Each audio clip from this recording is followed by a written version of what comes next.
Voy a pedir disculpas porque voy a falar en inglés. Porque mi inglés es mucho mejor que mi portuñol. Y yo creo que mejor selección que hablar en español. So I'm going to speak in English this morning. First of all, I want to thank you all for being here. It is a wonderful moment to see so many women in the audience, young women in the audience, and also so many men, because it's that dialogue that is going to change the world. Now, I want to start by thanking my team. I want to thank Natalia, Diogo, and all the team that's in New York and that accompanied them for making it happen. I want to thank our partners, the Chamber, who has just developed an amazing partnership with us over the last 3 years, and we're really pleased to be working with them on this project, which is our Women's Hemispheric Network.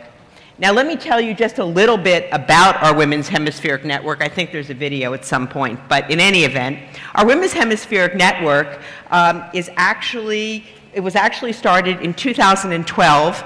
We came up with this idea that there aren't enough women in the workforce, and why is that? Well, part of it is because women between the ages of 22 and 35 actually leave the workforce. And if they leave the workforce and they never come back to the workforce, then in fact you have this big hole in the middle, and women never catch up from a salary perspective or from a senior leadership perspective to their male counterparts. And so what we thought we would do, and we went and we approached Michelle Bachelet, who at that time was at UN Women and a good friend of mine, and Margarita Zavala, who at that point was the First Lady and also a good friend, and we said, would you help us launch this? And we launched it in New York with the idea that if you could present really powerful role models and they could tell their stories, that would empower other women to do the same. And so that's where we started. And since then, we've done 34 different events in 9 different cities. Every year, we do something in a big conference in New York. You're all invited. We do a big activity in Miami. And then we go around Latin America and we try to spread the word through these types of conferences. We go to Brazil every other year. We go to Mexico every other year. This year, we'll probably do something in Argentina. We just did an amazing event with the Vice President of Panama with 250 people, which is a lot of people in Panama. And it was really amazing because the Vice President is such a role model unto herself. We've also touched 130,000 people on our YouTube channel, as well as this will be webcast this morning, and we've touched about 100,000 people in live stream and webcasts. So, as well as over 3,000 participants, physical participants at our conference. So for 1 minute before, as we get started, I want you just to imagine. Just imagine if women who today have over 50% of the decisions in the household for purchasing power, and by 2028, people are saying that 75% of all purchasing power will take place by women in the home. And then think about what's actually happening in education, that there are more young women graduating from universities than there are young men. Terrible decision to let those women leave the workforce, because that's costing society dollars and cents when they leave.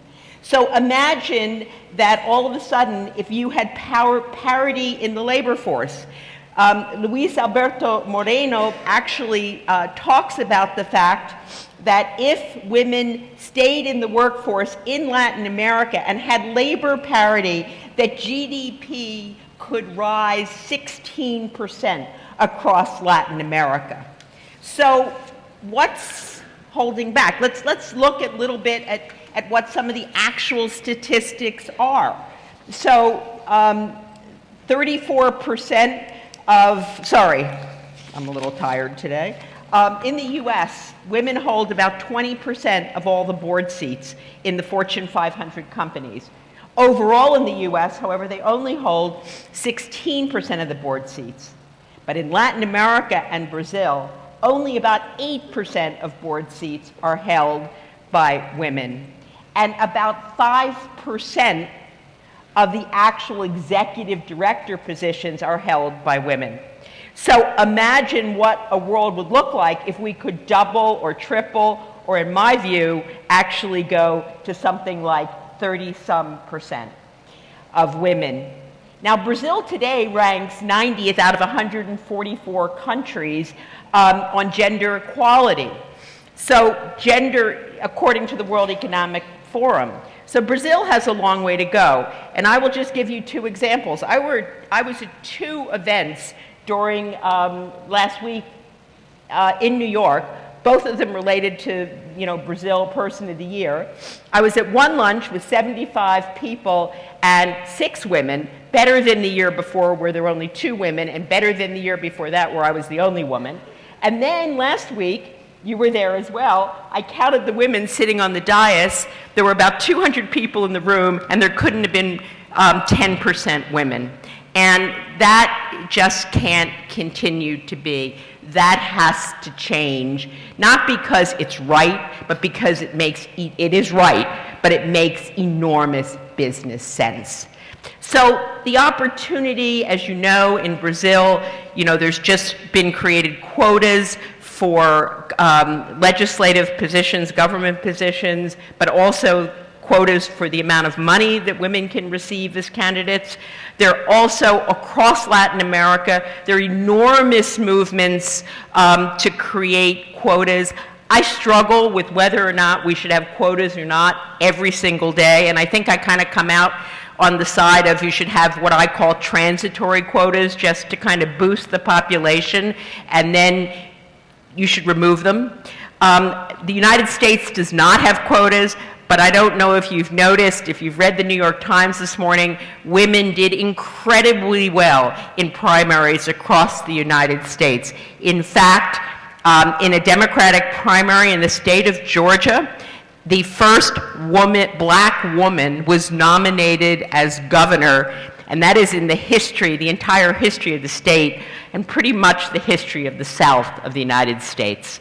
So we're at a really interesting time. Lots of things have to change. The workplace has to change. Silent prejudice we have to kind of work through that together, men and women, because this is a two-way dialogue.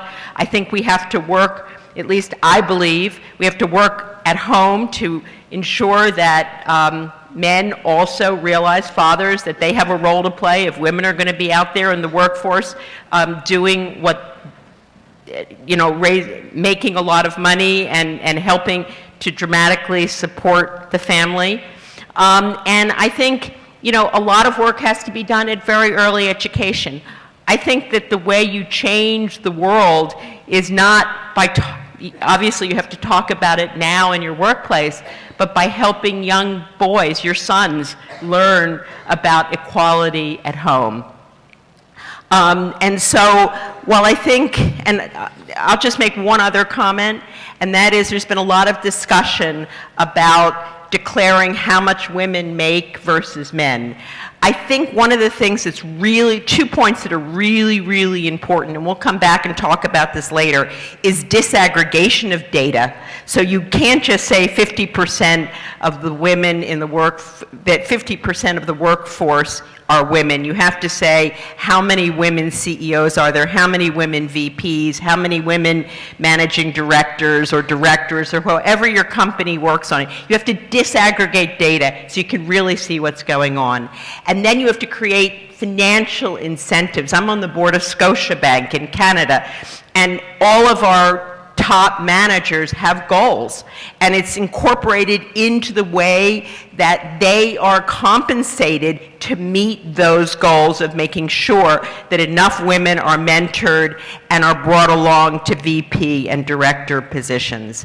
And so with that, those are my opening comments. This is a topic which, if you haven't noticed, I feel passionately about. I am a working mother. I've always worked. I have 2 grown-up kids. I've worked for 40-some years and never stopped. And so I'm a great believer that women should do what they want to do, but if you want to do it all, you can do it all. And that's what I continually tell my daughter and, frankly, my son. And I really believe that it is the generation, 2 generations behind me, it's the millennials and the Z generation that are really going to change the world and really make a difference. And so I invite you all to have a wonderful morning. Enjoy your table leaders and your discussions. Engage, build your networks, feel like you've gotten a lot out of this, and give us true and honest feedback as to what we can do to continue this, make it better, and support all of you. And with that, I'd like to invite the Vice Chairman of our partnership of Amcham Brasil, Fernando Alves, to come up and speak. Thank you so much.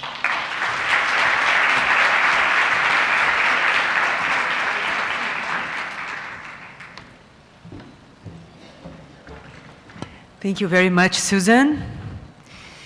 O nosso conselheiro e sócio-presidente da PwC Brasil, Fernando Alves, já subiu aqui no palco. Bom dia. Hoje eu me sinto, como vocês se sentem no dia a dia, em minoria, vítima da desigualdade. Então, estou me sentindo um pouco intimidado aqui por tantas mulheres. Mas, de qualquer sorte, eu queria agradecer a presença de vocês. Isso é parte da iniciativa da Amcham de promoção de maior diversidade e inclusão no nosso país. Como vocês sabem, nós somos uma organização empresarial com cerca de 5.000 empresas associadas, e o que é mais interessante desse número é o fato de que ele incorpora empresas de variados portes, pequenas, médias, grandes, em variados estados do Brasil, vindas de variados segmentos econômicos. Eu creio que nós podemos dizer sem dúvida que a Amcham é a maior entidade empresarial do Brasil, multissetorial. Você tem outras entidades, como é o caso da Fiesp, que são bastante grandes, mas elas têm natureza setorial. Talvez a entidade multissetorial mais importante, mais abrangente, com o maior número de associados no Brasil é a Amcham. E o evento de hoje, ele está sendo também transmitido para os nossos espectadores em transmissão ao vivo em outras filiais da Amcham e também em outros espaços nas Américas. Então, a gente tem aqui um público que deve alcançar cerca de 3.000, 4.000 pessoas ao longo do dia. Eu queria iniciar agradecendo também a presença da Susan, a parceria da Amcham com o Council of the Americas. Eu acho que é uma parceria que tem produzido bons resultados. Ela já existe há cerca de 4 anos e nós temos trabalhado alguns eventos no sentido de promover a maior inserção do Brasil nos debates mais atuais relacionados com investidores internacionais. Acho que todos aqui sabem que o tema da desigualdade de gênero é atualmente um dos temas mais discutidos no mundo empresarial. Não há organização de primeira linha ou organização emergente que não tenha esse tema na sua agenda de gestão.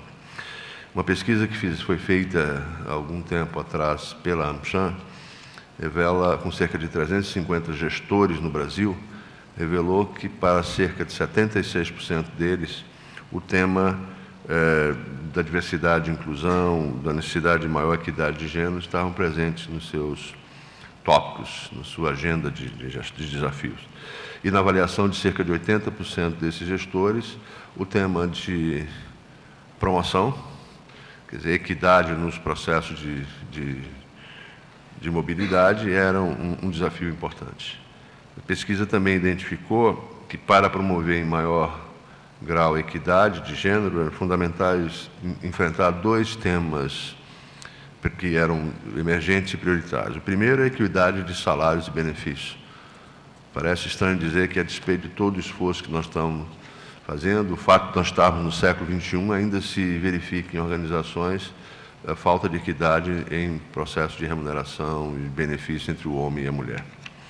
Um outro tema importante para a promoção da maior diversidade era o aumento do número de mulheres na força de trabalho.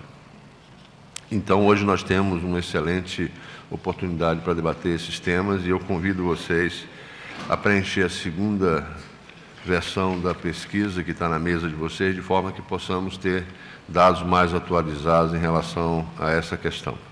A nossa programação, como vocês sabem, ela se inicia com um primeiro painel, que vai ser mediado pela Paula Ramos, que é uma sócia da McKinsey, tratando do tema do empoderamento feminino em mercados com predominância masculina. Nesse painel estão confirmados o Miguel Velândia, presidente da Medtronic Brasil e vice-presidente da América Latina, o Fabian Gil, que é o presidente da Dow, a Fioma Zarif, que é a diretora-geral do Twitter. Então, acho que nesse aspecto, na sequência desse painel, nós vamos ter uma discussão em mesas, que acontecerá assim que nós tivermos o coffee break, e após essa discussão em mesa, esses debates, nós teremos um segundo painel, que vai abordar o tema Mulheres na Liderança e os próximos passos no Brasil, especificamente. Debatem nesse painel a Ana Carla Abrão, sócia da Oliver Wyman, Camila Chuti, fundadora da Masterchef, José Eduardo Carneiro Queiroz, que é um sócio-diretor da Matos Filho, advogados, Ana Fontes, fundadora da Rede Mulher Empreendedora, e Cristiane Mano, editora executiva da Exame. Eu queria também mencionar que a todos vocês que o conteúdo do evento ele estará sendo disponibilizado em vídeo e texto no nosso canal Amcham Connect, que é a nossa plataforma de conteúdo online. Nessa plataforma vocês encontram guias práticos para inserir ações e tendências de gestão no âmbito das suas empresas, dos seus negócios. Hoje, por exemplo, nós estamos lançando de forma inédita o e-book 6 passos para construir a equidade racial em cargos de liderança. Vocês podem fazer o download desse material, que reúne ações e cases reais apresentados aqui em reuniões da Amcham. E no último dia 8 de março foi lançado também o nosso e-book digital Violência Doméstica, Proteja Seu Negócio dessa Violência, que também está disponível para download e contém cases e insights para empresas que querem transformar essa realidade. Todo o conteúdo é gratuito para associados da Amcham e vocês podem se conectar junto ao amcham.com.br/connect. Eu queria desejar a todos um ótimo evento e, mais uma vez, agradecer a presença de todos.